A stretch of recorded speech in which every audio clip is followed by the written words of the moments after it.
محل میں ایک بادشاہ رہتا تھا، اس کی ایک بیٹی تھی۔ میں اپنی بیٹی کا رشتہ کسی اچھے اور ذہانت مند لڑکے سے شادی کرنا چاہتا ہوں۔ جب وزیر نے بادشاہ کی اس پریشانی کو محسوس کیا تو وہ بولا، بادشاہ سلامت، میں اپنے بیٹے خرم کا رشتہ آپ کو پیش کرتا ہوں۔ بادشاہ جب وزیر کے گھر دعوت کے لیے گیا تو اس نے دیکھا خرم 2 گلاسوں میں شربت ڈال کر لا رہا ہے۔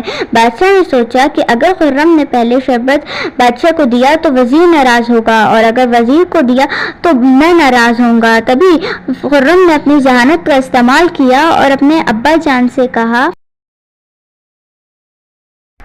ابا جان، آپ اپنے خوبصورت ہاتھوں سے بادشاہ کا استقبال کیجیے اور انہیں شربت کا یہ گلاس پیش کیجیے۔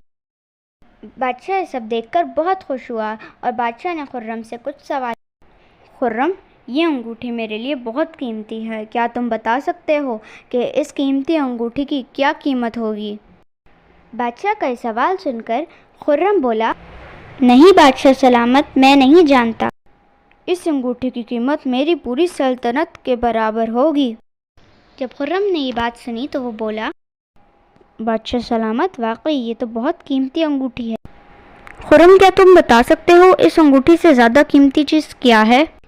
بادشاہ سلامت، آپ کی انگوٹھی سے زیادہ قیمتی آپ کی انگلی ہے۔ جب بادشاہ نے خرم کا یہ جواب سنا تو وہ بہت زیادہ خوش ہوا اور اس نے خوشی خوشی اپنی بیٹی کا رشتہ خرم کے ساتھ کروا دیا، اور پھر خرم اور بادشاہ کی بیٹی خوشی خوشی رہنے لگی۔